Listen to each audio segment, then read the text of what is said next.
We've got a new announcement from Pam Bondi at the DOJ, and I legitimately had to do a triple take when I saw the Department of Justice's latest announcement, but perplexingly, it was dated today, July 21st, 2025.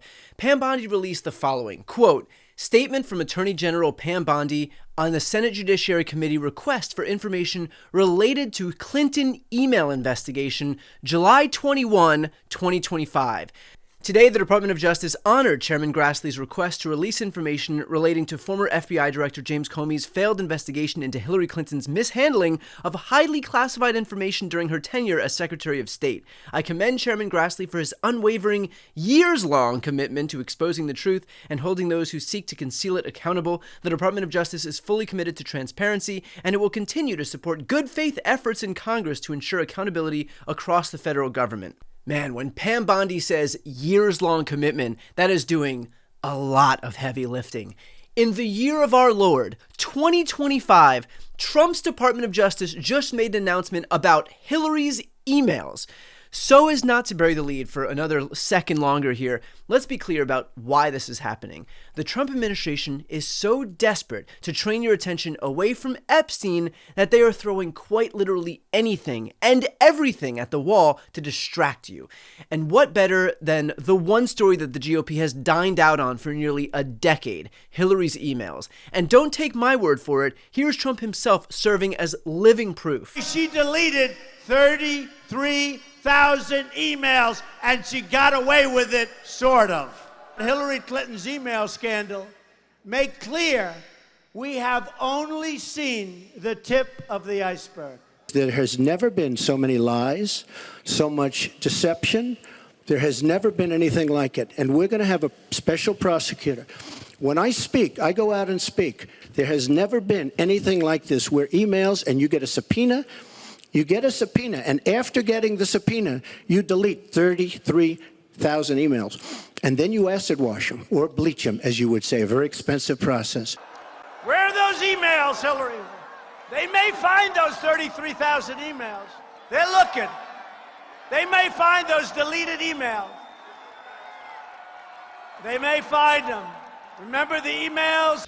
Russia, if you're listening, I hope you're able to find the 30,000 emails that are missing. Trump figures that because wailing about Hillary's emails has worked for Republicans for this long, why not squeeze a little more juice out of this stone? And in case there was any doubt that this was intended solely to distract, all you have to do is look at the raft of other distraction efforts debuted by Trump in just the last few days.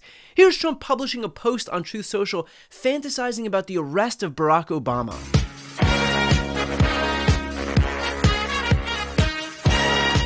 Because if it sure does seem like Trump is implicated in the Epstein files, suddenly he has to project his criminality onto everybody else, and who better than Barack Hussein Obama?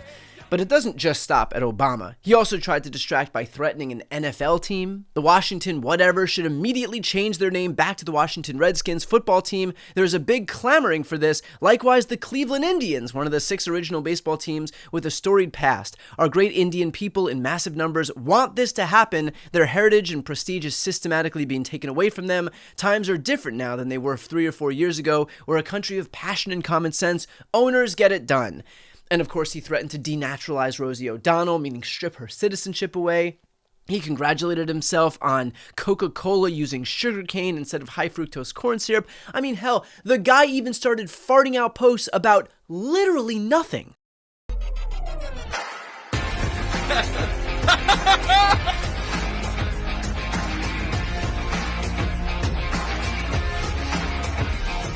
That video goes on for 3 minutes. Pure, distilled distraction fodder. At this point, I'm surprised Trump hasn't set himself on fire, walked out onto the White House lawn, and started yelling, "Hey, look over here." The reality is that this strategy of haphazardly throwing out the world's most obvious shiny object is one single step up from his previous strategy of frantically demanding that everybody just stop talking about the Epstein files. Are you still talking about Jeffrey Epstein? This guy's been talked about for years. You're asking, we have Texas, we have this, we have all of the things. And are people still talking about this guy, this creep? But I don't understand why the Jeffrey Epstein case would be of interest to anybody. It's pretty boring stuff. It's sordid, but it's boring. And I don't understand why it keeps going. I think really only pretty bad people, including fake news, want to keep something like that going. I know it's a hoax. It's started by Democrats. It's been run by the Democrats for 4 years. You had Christopher Wray and these characters and Comey before him. And it's a bad group. It started, actually, look at the Steele dossier that turned out to be a total hoax. The 51 agents, the intelligence, so-called intelligence agents, it was a hoax. It's all been a big hoax. It's perpetrated by the Democrats. And some stupid Republicans and foolish Republicans fall into the net. And so they try and do the Democrats' work. Or Truth Social posts like this, where he wrote, "What's going on with my boys and in some cases gals? They're all going after Attorney General Pam Bondi, who's doing a fantastic job. We're on one team, MAGA, and I don't like what's happening. We have a perfect administration, the talk of the world, and selfish people are trying to hurt it, all over a guy who never dies, Jeffrey Epstein. For years, it's Epstein over and over again." In other words, that previous strategy was a little bit too ham-handed, even for the most ham-handed person on earth. And so now, instead of demanding that we all immediately cease and desist from talking about Epstein, Trump is just reverting to his old strategy of throwing out the most obvious distractions he can find, including and up to Hillary's emails. He'll threaten football teams and Obama and anybody else he can think of so that he can fool the rubes. And therein lies the real embarrassment for Trump's voters. The people he's looking to fool here are not the Democrats. The Democrats understand that the guy is very clearly trying to hide something, and where there's smoke, there's fire. It is the Republicans who Trump is targeting. Those are the people who he believes are dumb enough to fall for this stuff, his own voters. Those are the people who he despises enough to spend all of his time and energy fooling. The people who should be angriest here are Trump's voters who are being deceived in real time. And let's be clear, some of them are waking up to it, as we're beginning to see. So funny how clearly they got the list and went, guys, who even cares? Like, they obviously the whole time leading up to it were like, fuck that, we're gonna get that fucking list. And then one day they were like, what are we even talking about? Also, you get the list and you go, me 7 times? Me again? Son of a bitch. Yeah, we're the fucking idiots, guys. Just to let you know, we're wasting look time. At us. Yeah. I mean, that's a good point. That is, like, in all seriousness, that is, I think, what is enraging people right now is it's insulting our intelligence. Like, obviously, the intelligence community is trying to cover it up. Obviously, the Trump administration is trying to cover up. Something changed, because they ran on this idea of exposing it all. All these guys had great ideas. Cockeyed Cash, Dan Bongino. He had clips, dog. He had bars. The timing of it, Come on. just seems. Come on.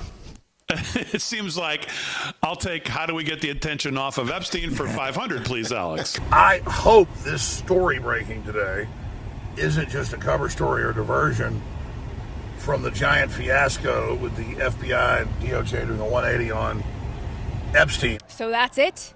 No client list? Epstein killed himself? No further investigations? Case closed? Hey, we're going to do an investigation. Now, we can't tell you about the investigation because it's under investigation, so we can't actually talk about the investigation of the people that are being investigated, but they're under investigation. We don't rise and fall with Trump. We need him. It's a historic thing that's happening. But that said, I'm not breaking my integrity or my morals or what I stand for nobody. So Trump will continue to desperately deflect away from Epstein, but the harder he tries, the more it should serve as a blinking red light that we need to stay on this. If whatever Trump is hiding is that severe that the guy needs to start demanding the arrest of Obama and threatening NFL teams and even relitigating Hillary's fucking emails in the year 2025, then we should have the right to see it. Trump may want us to look elsewhere, but all he's doing is proving exactly why we need to uncover what it is he's hiding.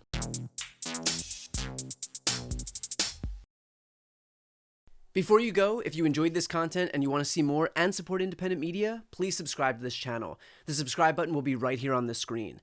But second, the reality is that we are now in a political environment where this administration can lean on any of the social media platforms to suppress certain voices if they don't like critical coverage. That means my longevity here is in the hands of a few tech billionaires who are already making it clear that they are willing to cater to this administration. To that end, signing up for my newsletter is a way for me to reach you directly if that ever becomes necessary. I'll put the link right here on the screen as well, so please sign up. It's free, but there's also an option to do a paid subscription if you'd like to support me and my team. I really appreciate it. Thanks so much for watching.